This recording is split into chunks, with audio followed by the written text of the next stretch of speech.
Subscribe करें हमारे channel सर्वेटेक को और देखें नीट एंट्रांस एग्जामिनेशन के लिए सेल साइकिल एवं सेल डिवीजन का सेट नंबर 14 फ्रेंड्स। तो पूर्व की तरह आज पुनः हम सेल साइकिल एवं सेल डिवीजन के एमसीक्यू टाइप क्वेश्चंस को हिंदी में एक्सप्लेन करने जा रहे हैं। तो चलिए आगाज करते हैं आज की वीडियो का कुछ प्रेरणादायक वाक्यों से। कदम ऐसा चलो कि निशान बन जाए, काम ऐसा करो कि पहचान बन जाए। यहाँ जिंदगी तो सभी जी लेते हैं मेरे दोस्त, मगर जिंदगी ऐसे जियो कि मिसाल बन जाए। तो चलिए आगाज करते हैं आज के वीडियो का इन्हीं प्रेरणादायक वाक्यों से, जो वीडियो हमारा सेल साइकिल एवं सेल डिवीजन पर आधारित है। तो फर्स्ट क्वेश्चन हमारा हो coined the term mitosis. Mitosis शब्द का प्रतिपादन किसने किया या माइटोसिस शब्द को किसने दिया? तो यहाँ option number B Walter Fleming right option हो जाएगा। तो option number B is correct answer for the question number 1। जबकि अगर फार्मर एवं मूरे की बात करें तो उसने मियोसिस शब्द दिया था और समसूत्री विभाजन का नाम दिया था। आगे हम बढ़ते हैं। क्वेश्चन नंबर 2 है name the type of the cell division in which the daughter cells receive an exact copy of the chromosomes from the parent cell. और ऐसे कोशिका विभाजन का नाम दे जिसमें संतति कोशिका रिसीव करती है, प्राप्त करती है गुणसूत्र के एग्जैक्ट कॉपी को, बिल्कुल समरूप कॉपी को मातृ कोशिका से। तो वह है माइटोसिस कोशिका विभाजन। Option number A is correct answer for the question number 1। जबकि क्लीवेज की बात करें तो यह फर्टिलाइज्ड एग में विभाजन की क्रिया होती है जिसके फलस्वरूप क्लीवेज ब्लास्टुला गेस्टुला से गुजरते हुए एम्ब्रियो का निर्माण होता है। इंटरफेज कोशिका चक्र की एक महत्वपूर्ण अवस्था है जो G1 S और G2 फेज में बटी होती है। मियोसिस और समसूत्री विभाजन होता है जिसमें विभाजन के फलस्वरूप युग्मकों में होने वाले विभाजन के फलस्वरूप गैमेटोजेनेसिस की क्रिया के दौरान होने वाले विभाजन के फलस्वरूप ऐसे मातृ कोशिकाएं अर्थात 4 मातृ कोशिकाएं, एक मातृ कोशिका से 4 संतति कोशिकाओं का निर्माण होता है जिसमें गुणसूत्रों की संख्या मातृ कोशिका के आधी रह जाती है अर्थात 2n से n हो जाती है। आगे हम बढ़ते हैं friends. Question number 3 which one of the following is not the sub stage of mitosis. निम्नलिखित में से कौन सा माइटोसिस का एक सब स्टेज नहीं है? तो वह है nucleation. Option number D is correct answer for the question number 3। जबकि हम जानते हैं प्रोफेज, मेटाफेज, एनाफेज एवं टीलोफेज इंटरफेज की एम फेज की माइटोसिस फेज की 4 अवस्थाएं होती हैं। Next question, question number 4 resting और क्वेश्चन नंबर 3 का option number D is correct answer nucleation for the question number 3। Next question number 4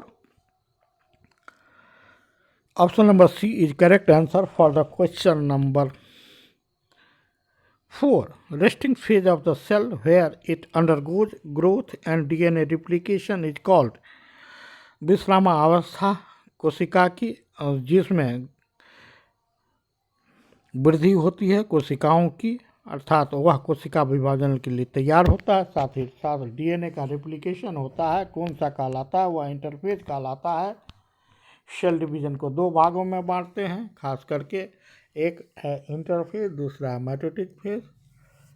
interphase में तैयारी की अवस्था होती है, सेल ग्रो करता है, DNA का रिप्लिकेशन होता है, सेंट्रोसोम डिवाइड होता है, प्रोटीन सिंथेसिस होता है। और एम फेज में कोशिका का विधिवत विभाजन होता है प्रोफेज, मेटाफेज, एनाफेज और टीलोफेज अवस्थाओं से गुजरते हुए। आगे हम बढ़ते हैं friends. Question number 5 which of the following microtubule pulls the chromosomes toward the pole. निम्नलिखित में से कौन सा माइक्रोट्यूब्यूल क्रोमोसोम को ध्रुव की तरफ खींचता है? तो वह है kinetochore. Option number C is correct answer for the question number 5। Next, the question number 6, interphase is the further divided into 3 stages. Which of the following is not the part of the interphase in the cell cycle? Interphase को पुनः 3 अवस्थाओं में बांटा गया है। निम्नलिखित में से कौन सा इंटरफेज कोशिका चक्र के दौरान इंटरफेज की अवस्था नहीं है? तो वह एम फेज है। इंटरफेज की अगर बात करें तो इसकी 3 अवस्थाएं होती है। S1, इसकी 3 अवस्थाएं होती है, G1, S and G2 phase. S phase में सेल का ग्रोथ होता है, प्रोटीन का संश्लेषण होता है। G1 फेज में डुप्लीकेशन होता है, डीएनए का रिप्लिकेशन होता है, सेंट्रोसोम का डुप्लीकेशन होता है। और G2 फेज में कोशिका विभाजन के लिए तैयार होती है। नेक्स्ट है हमारा question number 7, name the regulatory component of cell cycle. कोशिका चक्र के नियंत्रक घटक का क्या नाम है? तो वह है साइक्लिन, खास करके cyclin B. Option number A is correct answer for the question number 7। Next, name the state where cell division never occurs. वह कौन सी अवस्था है जिसमें सेल डिवीजन कभी नहीं होती है? तो वह है G0 phase. Option number A is correct answer for the question number 8। Next question number 9, most of the cell in our body like neurons and skeletal muscle cells never divides and remain in one of the following stage. तो वह है G1 phase. G1 phase ऐसा phase है, ऐसा कोशिका विभाजन की अवस्था है जिसमें बहुत सारे हमारे शरीर की कोशिकाएं जैसे कि न्यूरॉन्स या तंत्रिका कोशिका एवं कंकाल मसल कोशिकाएं कभी डिवाइड नहीं करती और वह अवस्था कहलाती है G0 phase. Next question number 10, how many hours does the M phase take to complete a cycle.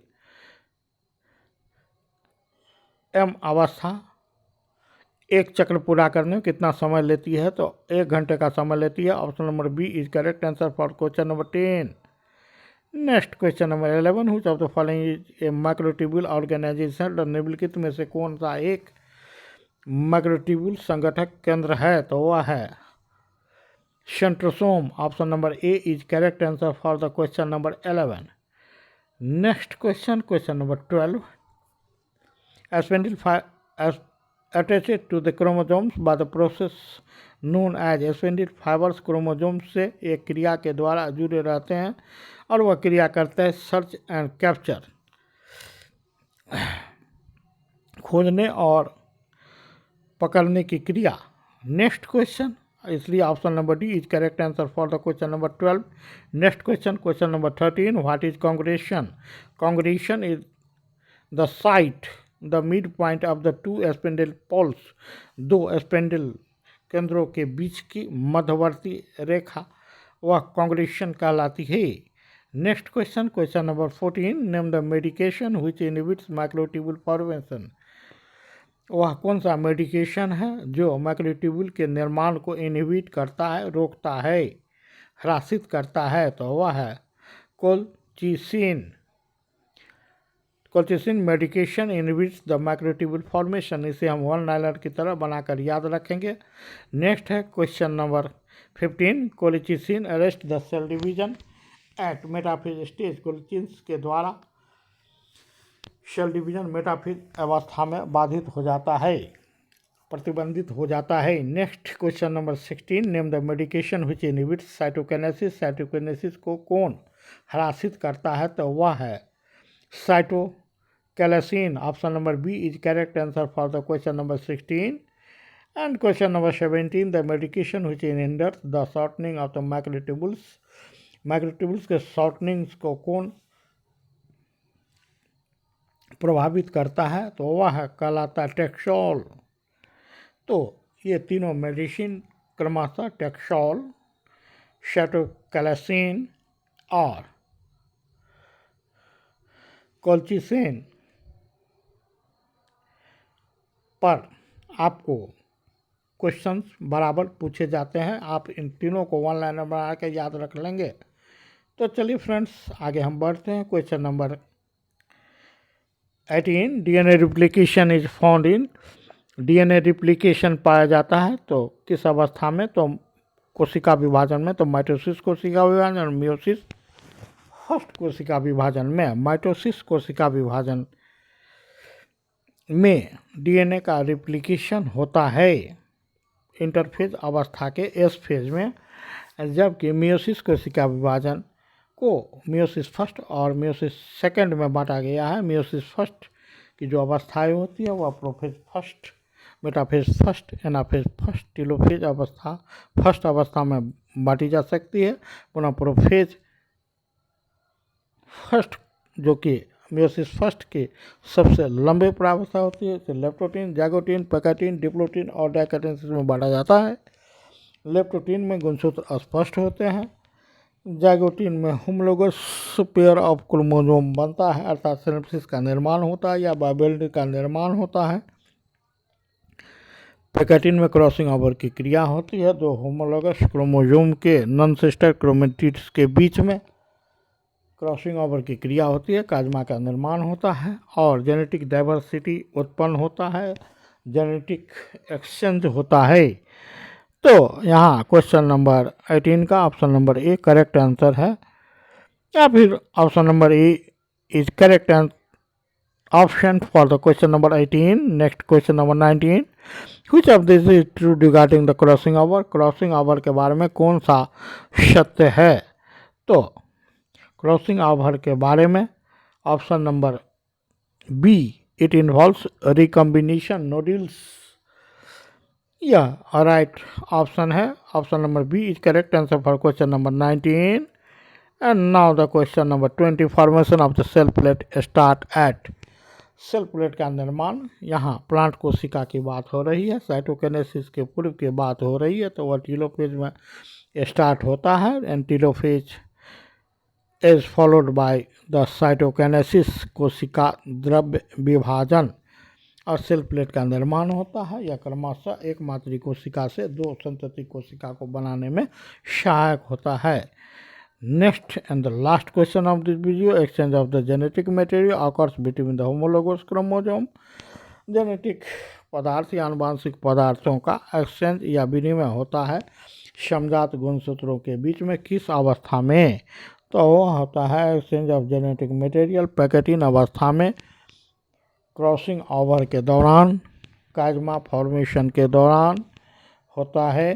तो इसी के साथ आज के वीडियो को हम कंक्लूड करेंगे। साथ ही आंसर्स को आप अपने दिए गए आंसर से मिलान कर लेंगे और हमारे वीडियो को ज़्यादा से ज़्यादा देखेंगे और प्रोत्साहित करेंगे। Thanks for watching, having a good evening. यहाँ क्वेश्चन नंबर 21 का option number A correct answer है।